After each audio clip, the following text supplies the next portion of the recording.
America ने एक भारत के जहाज पे हमला किया है। Vessel is sinking. US Navy attacked the missile on our engine room. We have hold the bottom. लग रहा है कि युद्ध रुक गया है। जिनको लग रहा है अमेरिका दोस्त है, वो ये पूरी खबर सुनकर जाइए किस तरह से हमला किया, क्यों हमला किया है और कैसे उन लोगों की जान बची है, किस तरह और कहां पर हमला हुआ है, सारा कुछ बताता हूं। पहली बात तो ये कि अमेरिका ने मान लिया है कि हमने हमला किया है और उन्होंने बोला MV मैरीफैक्स नाम का एक जहाज, जो हिंदुस्तानी जहाज है, सारे के सारे ऑफिसर्स और रेटिंग्स, जितना भी 24 के 24 लोग, जो भी क्रू था, वो सारे इंडियन है। उस पर हमला हुआ है और अमेरिका ने माना है कि हाँ, हमने हमला किया है, क्योंकि वो जहाज जो था हमारे प्रतिबंध का उल्लंघन कर रहा था। अब ये किस तरह से उल्लंघन कर रहा था नहीं पता, क्योंकि एज पर द न्यूज वो जहाज लंगर डालकर वहां खड़ा हुआ था। खाली जहाज था, लंगर यानी एक जगह खड़ा हुआ था, रुका हुआ था। तो कैसा उल्लंघन कर रहा था नहीं पता, लेकिन अमेरिका ने ऐसी जगह हमला किया, उसकी नेवी ने, कि लाइफ बोट, एक साइड की लाइफ बोट डैमेज हो गई। लाइफ बोट मैंने कई बार अपनी शिप पे आपको दिखाई है कि अगर जहाज डूब रहा होता है, क्योंकि ऑब्वियसली जब मिसाइल से हमला हुआ है तो उसके हल में होल हो गया होगा, कोई तो डैमेज होगा तो जहाज डूबेगा। तो फिर अगर ऐसे केस में जहाज डूब रहा होता है तो लाइफ बोट, उसका नाम लाइफ बोट इसलिए होता है क्योंकि वो जिंदगियां बचाती है।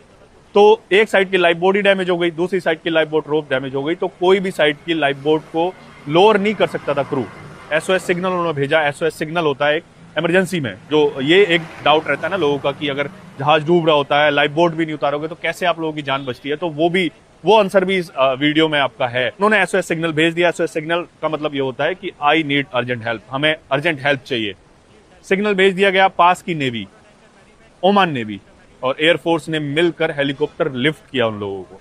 आप देख रहे होंगे वीडियो में, हेलीकॉप्टर लिफ्ट किया जा रहा है। 24 के 24 लोगों को बचा लिया गया। लेकिन क्या होता जहां पर मिसाइल अटैक हुए हैं, अगर वहां पर कोई होते हैं लोग, शिप पर हर जगह जाते हैं, वहां पर कोई कुछ भी अपनी कोई काम कर रहा होता, कोई मेंटेनेंस कर रहा होता, कोई ड्यूटी कर रहा होता, बड़ी आसानी से मिसाइल मार दी जाती है और कह दिया जाता है हमारा उल्लंघन कर रहा था। लेकिन कोई एक भी अगर जान जाती है, यहाँ पर जो लोग अपने घरों को छोड़कर पता नहीं कौन कितने कितने महीनों से रह रहा है, वो क्या ही उनके घर वालों पर बीतेगी। क्योंकि अगर जान जाती है तो अकेला बंदा नहीं जाता है, पूरा परिवार जाता है। लोगों को लगता है कि एक मौत से एक मौत होती है, नहीं, पूरे परिवार की मौत हो जाती है।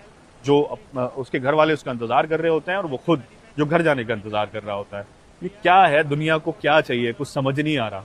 कैसी हवस है यार। अच्छा हुआ लोग यहाँ अमर नहीं रहते, वरना तो सच में कीड़े मकोड़े समझकर लोगों को पैरों के नीचे मसल दिया करते। दुआ करिए इस पूरी दुनिया में जहां पर भी जुल्म हो रहे हैं, लोग अमन और चैन से रहना शुरू कर दें।